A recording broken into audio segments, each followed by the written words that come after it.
Emma Carter had 40 minutes for lunch. Just enough time to run to the bank before her shift started again.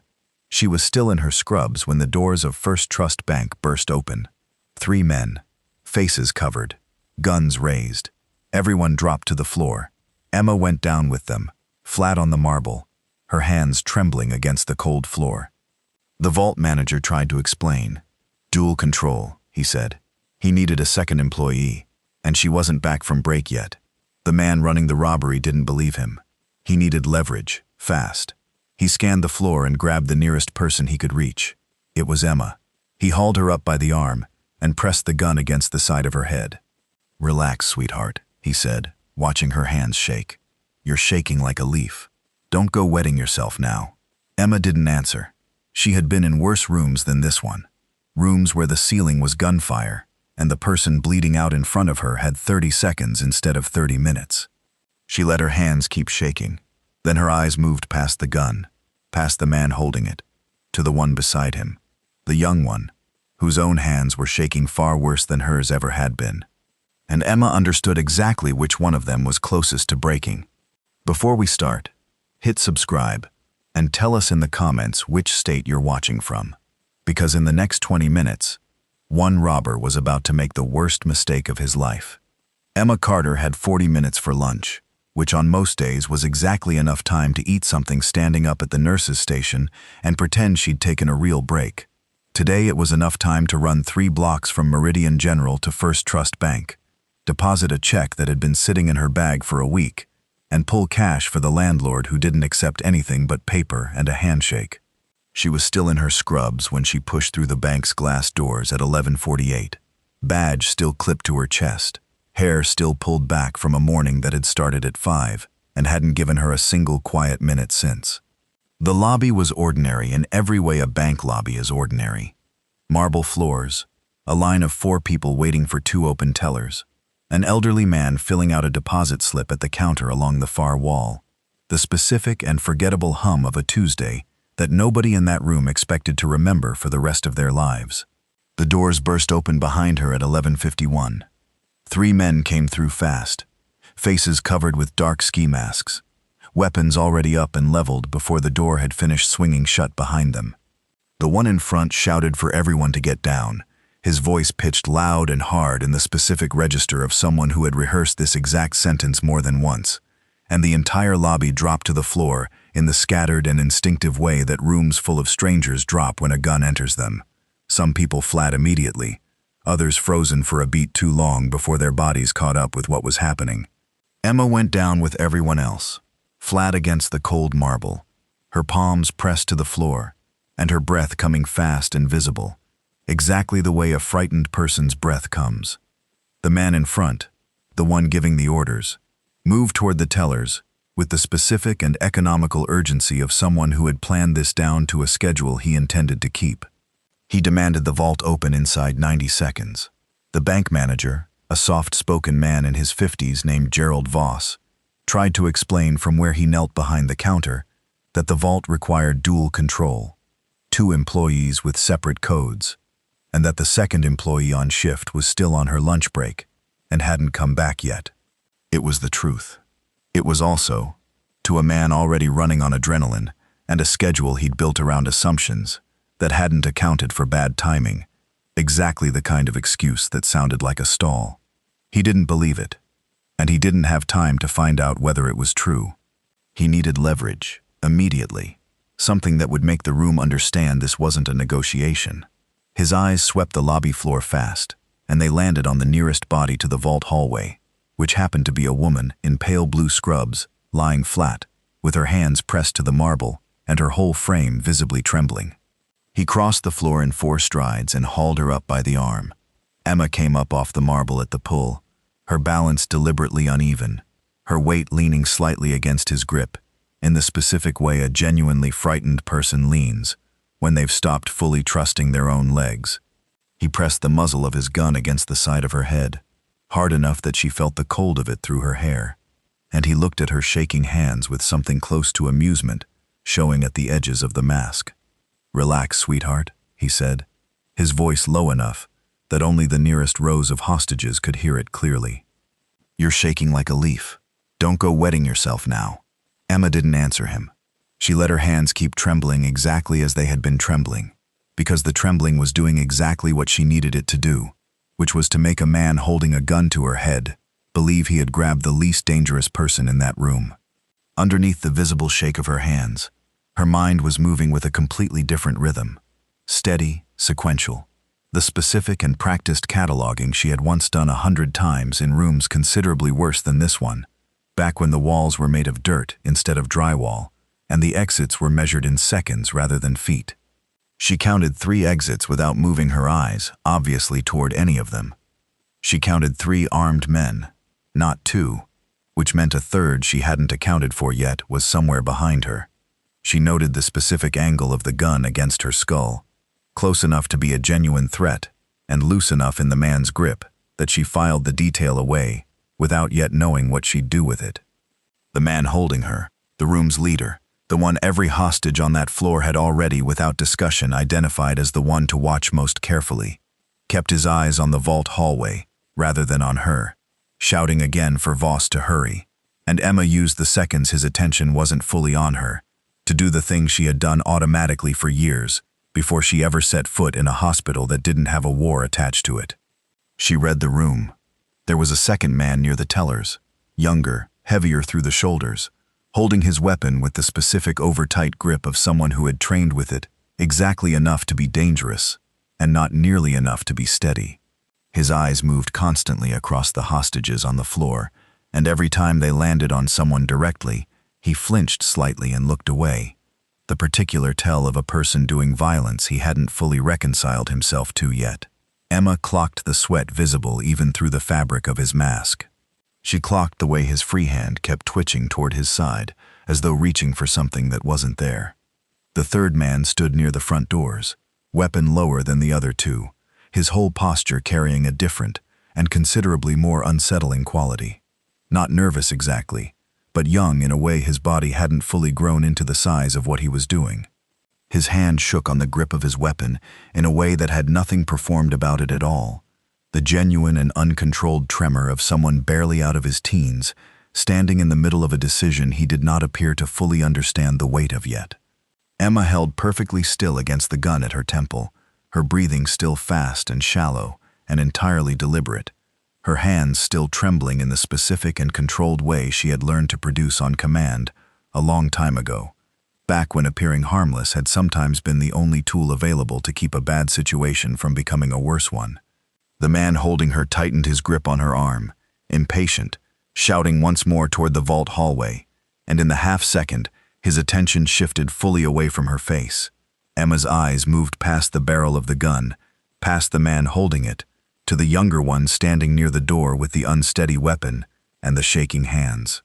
And she understood, with the same cold and total clarity she had once used to read a battlefield in seconds, exactly which one of the 3 men in that room was actually closest to losing control of it. The leader's name, Emma would learn later, was Marcus Doyle, though in that first hour, he existed only as the pressure of a gun against her skull and a voice that never once wavered from its own certainty. He dragged her a few feet closer to the center of the lobby and released her arm, though the gun stayed close enough that Emma understood she was still functioning as the visible proof of what would happen if anyone in that room decided to test him. He told the hostages, loudly and evenly, that nobody needed to get hurt today, that this would be over faster than any of them expected, and that the only thing standing between them and their ordinary Tuesday was a vault that should have already been open. Voss, still kneeling behind the counter with his hands raised, repeated again that the second employee wasn't back yet, that this wasn't defiance, it was simply how the lock worked. And Doyle's jaw tightened in a way that told everyone on that floor he was running out of patience for an explanation that sounded, to him, exactly like an excuse. Emma sank slowly to her knees near the center of the lobby, where Doyle directed her, keeping her hands visible and her shoulders rounded in the specific posture of someone trying to make herself smaller, though every part of her actual attention remained fixed on the room around her, rather than on the fear she was performing. If you've ever had to stay calm on the outside while your mind was working faster than it had in years, drop "never judge" in the comments right now, because what Emma Carter was doing in that lobby Had nothing to do with luck, and everything to do with a version of herself she'd spent 4 years trying to leave behind entirely. She had been a Navy combat medic once, attached to a unit whose name she still didn't say out loud to anyone, and the last extraction she'd been part of had ended with 2 facts that lived in her chest permanently, side by side, refusing to fully reconcile with each other. The first fact was that Corporal Wes Fenner, 24 years old, critically wounded, and bleeding out along a route their command had ordered them to hold rather than move, was alive today because Emma had made the call to move him anyway, against a direct order, along an exposed path she had judged, correctly, to be survivable. The second fact was that Lance Corporal Ray Aldrich, 26, covering the exposure that movement created, had been killed in the process. The investigation that followed had cleared her completely. Her judgment was documented as sound. The order she'd disobeyed had been based on positional information that was already hours out of date by the time it reached her, and Fenner would almost certainly have died within minutes if she'd waited for a corrected route that never came. She was commended, formally, for initiative under fire. None of it had ever fully separated, in the years since, the difference between the review saying she'd been right and the plain fact that a man had died as the direct result of a decision she alone had made. She left the Navy 11 months later. She told people, when she told them anything at all, that she wanted something steadier, something with patience she could follow for weeks, instead of triaging strangers in the worst hour of their lives. It was true as far as it went. It had never been the entire truth, and the entire truth was something she had never said out loud to anyone who didn't need to know it, that she had not fully trusted the part of herself that made fast decisions under pressure since the day Ray Aldrich didn't come home, even though that same part of her, right now, kneeling on a marble floor with a gun somewhere close behind her, was the only thing standing between this room and whatever came next. She turned her attention, carefully and without appearing to, back to the young man near the doors. Up close, in the brief glances she allowed herself, he looked barely old enough to be doing what he was doing. His weapon shook visibly in his grip every time Doyle raised his voice, and his eyes kept drifting toward the second man, the heavier one near the tellers, with the specific and searching quality of someone looking for permission he wasn't finding. Emma filed that detail away too. 3 men, and only one of them entirely committed to what was happening in this room. It was the second man, the one near the tellers, who Emma found herself watching most closely as the minutes stretched past the 10-minute mark.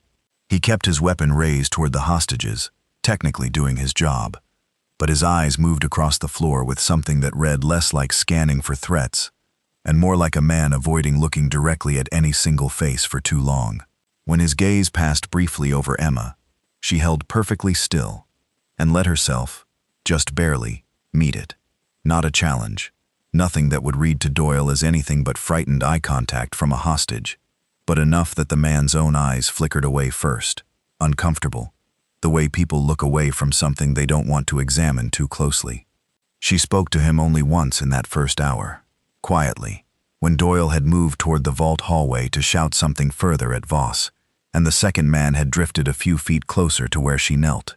She kept her voice low, pitched only for him, trembling slightly, the way her whole performance had been trembling since the moment she came up off the floor. She asked him, simply, if he was okay. It wasn't strategy exactly, or not only strategy. Some part of it was the same reflex that had made her a good medic long before any of it became complicated, the automatic instinct to check on the person in front of her, regardless of what side of a gun they were standing on.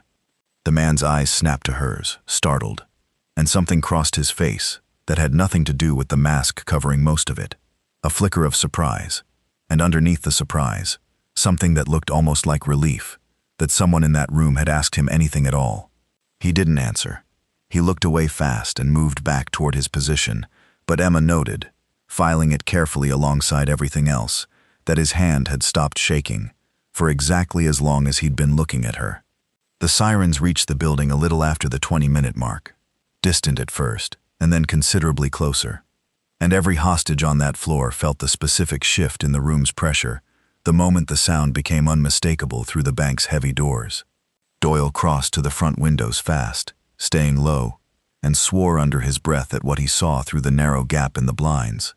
Police vehicles arriving in numbers that told him, immediately, that this had already moved past the fast and clean operation he'd planned it to be. He turned back toward the room, and something in his posture had changed, tightened. The specific and dangerous shift of a man realizing his timeline had just collapsed entirely. The bank's phone rang a moment later, the specific and jarring sound of an ordinary object suddenly carrying enormous weight, and Doyle stared at it for a long second before crossing the room to answer it himself, gun still raised, voice hard, when he finally spoke into the receiver.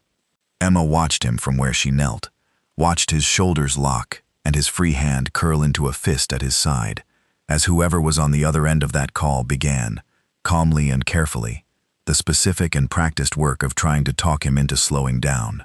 And Emma understood, watching Doyle's grip tighten on both the phone and the gun simultaneously, that the next several hours in that lobby were going to depend, in ways none of the other hostages could yet imagine, on exactly how well she'd read the two men standing beside him. Doyle's conversation with the negotiator on the other end of that phone line lasted 11 minutes and ended with him slamming the receiver back into its cradle, hard enough that Voss flinched from behind the counter. He turned back to the room with the specific and tightening energy of a man whose plan had stopped being his own the moment the police arrived, and for the next stretch of time, the lobby settled into the particular kind of waiting that hostage situations produce. Long, heavy, punctuated by nothing except the occasional crackle of a radio somewhere outside the doors, and the sound of 40-some people trying to breathe as quietly as their fear allowed. Emma stayed exactly where Doyle had placed her, kneeling near the center of the floor, her hands still trembling with the same deliberate rhythm she had maintained for the better part of an hour now. Though beneath the performance, her mind had never once stopped its own careful accounting of the room. She learned the second man's name almost by accident, overheard when Doyle barked it across the lobby to direct him toward the front windows. Terrence. She filed it away and used it, quietly, the next time he drifted close enough to hear her, and something in the small act of being addressed by name rather than shouted at seemed to land on him harder than she expected. He didn't answer again, not directly, but he stopped avoiding her eyes quite so completely after that, and twice in the following 20 minutes, Emma caught him glancing toward her, the way a person glances toward the one steady thing in a room that has stopped making sense to them. It was closer to the 90-minute mark, with the negotiator's second call still unanswered, and Doyle pacing the length of the lobby, with the specific and fraying patience of a man watching his own control of the situation erode by degrees, that Harold Weiss made a small sound from where he lay on the floor near the deposit counter.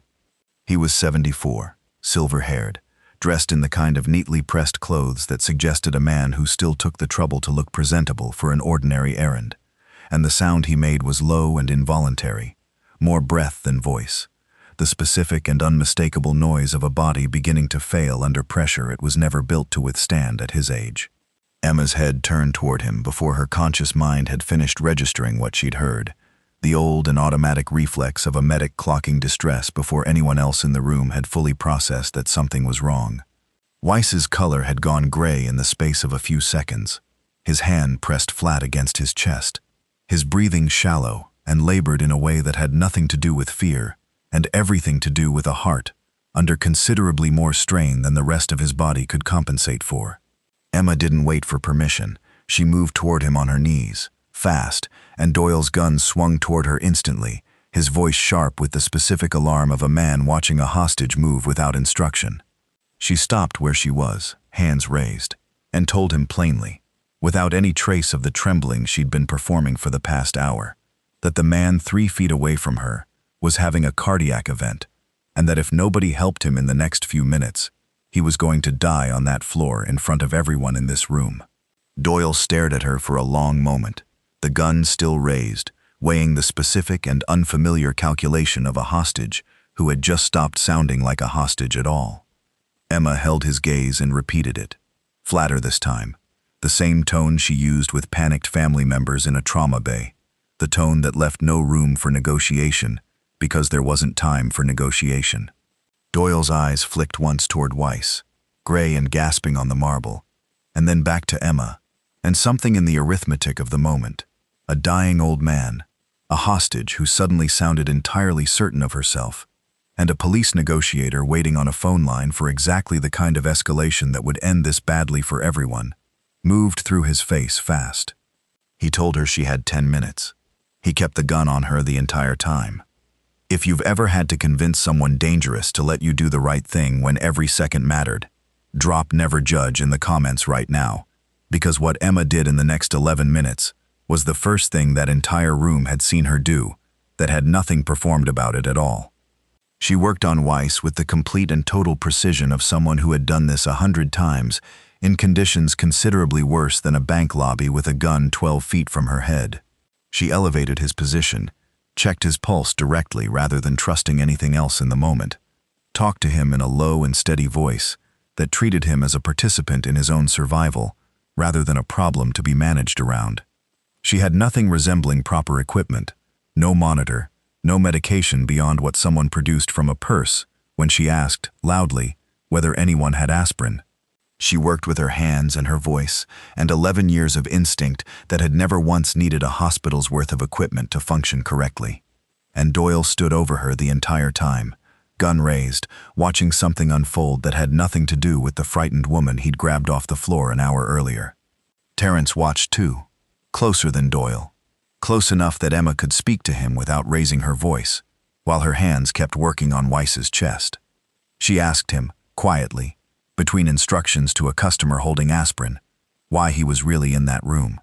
Not accusing, just asking.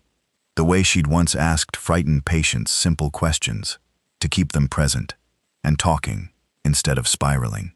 Terrence didn't answer at first.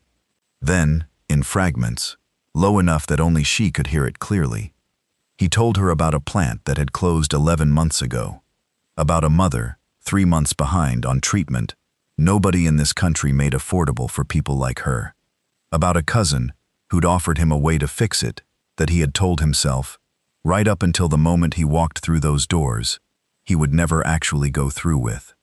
Weiss's color began to return by the 8th minute, his breathing steadying, his hand loosening from where it had been clenched against his chest, and by the time Doyle's 10 minutes had run out, the old man was conscious and stable enough that Emma could sit back on her heels and exhale for what felt like the first time in over an hour. The room around her had shifted in a way nobody could have named precisely, but everyone in it felt. A woman who had walked in shaking, now steady and certain. A man who was supposed to be dangerous, now watching her with something considerably more complicated than suspicion. And a second man, standing close enough to have heard, in fragments, the exact shape of what he'd been trying not to say out loud to anyone since he agreed to this. The bank's phone rang again a few minutes later, cutting through the settled quiet of the room, and Doyle crossed to answer it with the same hard edge he'd carried the first time. This call was shorter. Emma watched his face change as he listened, watched something in his posture go rigid, in a way that had nothing to do with anger, and when he lowered the phone from his ear, he didn't hang it up. He stared at it for a moment, and then he crossed the lobby floor toward Emma, still kneeling beside Weiss, with her hand resting lightly on the old man's wrist, and held the receiver out toward her without a word. "They want to talk to a hostage," he said. His voice had lost some of the certainty it carried an hour ago. "Confirm everyone's alive. Confirm conditions." He was still holding the gun, but he was holding the phone out with his other hand, and Emma understood, looking at his face in that moment, that something about the last 11 minutes had made him need, in some way he couldn't have explained even to himself, for the voice on the other end of that call, to hear it from her specifically. Emma took the phone from his hand slowly, aware of every set of eyes in that room watching the exchange, and pressed it to her ear. The voice on the other end introduced herself as a hostage negotiator, calm and deliberate, in the specific and practiced way of someone trained to keep her own steadiness contagious, and asked Emma directly whether everyone inside the bank was accounted for and physically safe. Emma answered in the same flat and clinical register she'd used on Weiss's chest a few minutes earlier, giving the negotiator exactly what she needed. 1 medical event, resolved, no other injuries. 3 armed individuals, positions, and behavior described with a precision that made the negotiator go quiet for half a second, before thanking her and asking her to stay on the line. Doyle watched her the entire time, his jaw tight, and Emma understood that everything she said next was going to matter considerably more than the negotiator on the other end of that call could have guessed. She spoke plainly and carefully, choosing words that gave the police the information they needed, without ever once escalating what Doyle might hear as a threat to his control of the room.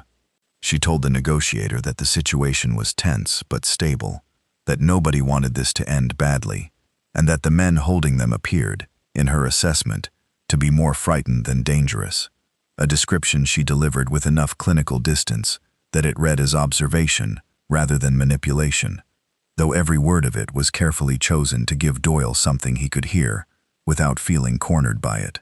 When she handed the phone back to him a few minutes later, something in his face had shifted again, the specific and unfamiliar sensation of a man being spoken about accurately by someone who had every reason to describe him as a monster and hadn't. It was Terrence who moved first, not Doyle. In the quiet that followed the call, standing near Dylan by the front doors, he said something low that Emma couldn't hear from across the lobby, his hand resting briefly on the younger man's shoulder. Dylan's weapon, which had been shaking in his grip for the better part of 2 hours, lowered by inches, and then further, and Terrence's hand closed gently over the barrel and guided it the rest of the way down until it hung loose at Dylan's side, no longer raised at anyone in that room. Doyle turned at the sound of movement and saw it happening, saw the specific and unmistakable fracture of the three of them no longer moving as one unit, and something in his own resolve, already worn thin by 2 hours, and a negotiator's calm voice, and a hostage who kept refusing to behave like one, finally gave way. He didn't announce it. He simply lowered his own weapon, slowly, and told the room, in a voice considerably smaller than the one he'd used 2 hours earlier, that this was over. The negotiator's next call came through less than a minute later, and this time Doyle answered it himself, and the conversation that followed lasted only a few minutes before the front doors opened and officers moved through the lobby with the specific and practiced calm of professionals, ending something that had, against every reasonable expectation, ended without a single shot fired. Emma stayed exactly where she was, kneeling beside Harold Weiss, until paramedics reached them both, and it wasn't until the ambulance doors closed around Weiss's stretcher that she finally let her own hands stop moving entirely. The federal agent who reviewed the case file 2 days later was named Patricia Cho, and she read Emma's statement 3 separate times before she pulled up the woman's service record out of simple procedural thoroughness. The name meant nothing to her at first. It was the extraction date, cross-referenced against a training case study she'd read years earlier in a completely different context, that made her stop and read the after-action report attached to it more carefully than she'd intended to. She recognized the shape of it immediately. A medic who moved a critically wounded Marine against orders. A second Marine killed in the resulting exposure. A review that cleared the medic completely and commended her judgment. She had read that report as an example of decision-making under fire during her own training, years before she had any reason to connect it to the calm woman who had just talked a bank robbery down from inside it. She made a phone call that afternoon, to a man she'd never met, a father of 2 now working construction outside Sacramento, and asked him a single question that changed the shape of the next several weeks for both him and Emma. Wes Fenner had not known, in the 4 years since that extraction, that Emma had left the Navy. He had not known she'd carried what happened the way she carried it, quietly, alone, never once reaching out to the man whose survival had cost her everything she'd built her sense of herself around. When Agent Cho arranged for the 2 of them to speak, over a video call neither of them fully knew how to begin, Fenner said the thing Emma had needed to hear from someone who was actually there for 4 years and had never once been given the chance to hear. He told her that Ray Aldrich would have made the exact same call in her position, without hesitation, because that was who Aldrich was. He told her that the review had been right, that she had been right, and that being right had never been the part she needed convincing of. Then he told her, his voice breaking on it, that his 2 daughters existed today because of 30 seconds of judgment she'd made under fire that he had spent 4 years unable to properly thank her for, because he hadn't known where to find her, and she hadn't let herself be found. Meridian General held a small ceremony 3 weeks later. Nothing with cameras or press releases, just a modest gathering in the hospital's break room with Harold Weiss and his daughter present, and the local police captain who'd run the negotiation that day standing beside them. It wasn't recognition built for anyone else's benefit. It was simply people who had reason to be grateful, saying so, plainly, to a woman who had spent most of her adult life deflecting exactly that kind of attention. Terence Ojo's sentencing came the following month, and Emma wrote a letter to the court on his behalf, honest about what he'd done, and honest about the mother he'd been trying to save. And the judge factored his cooperation and his story into a sentence considerably more measured than the one he'd have received otherwise. It didn't erase what he'd done. It simply made the consequence fit the actual shape of the person who'd earned it. Months later, a new nurse at Meridian General, having heard some fragmented version of the story, the way stories always travel through a hospital eventually, asked Emma directly whether it was true that she'd once talked down an armed robbery with nothing but her own 2 hands and a steady voice. Emma looked up from the chart she was finishing and gave her the only honest answer she'd ever found for a question like that. She said she hadn't saved anybody that day by being brave. She said she'd simply finally let herself be seen by a room full of strangers, in the exact way she'd spent 4 years hiding from everyone who actually knew her. If this story reminded you that the bravest thing a person can do is stop hiding what they're actually capable of, subscribe and stay with us. Every week we tell another story about the ones who finally let themselves be seen. We are not finished telling them.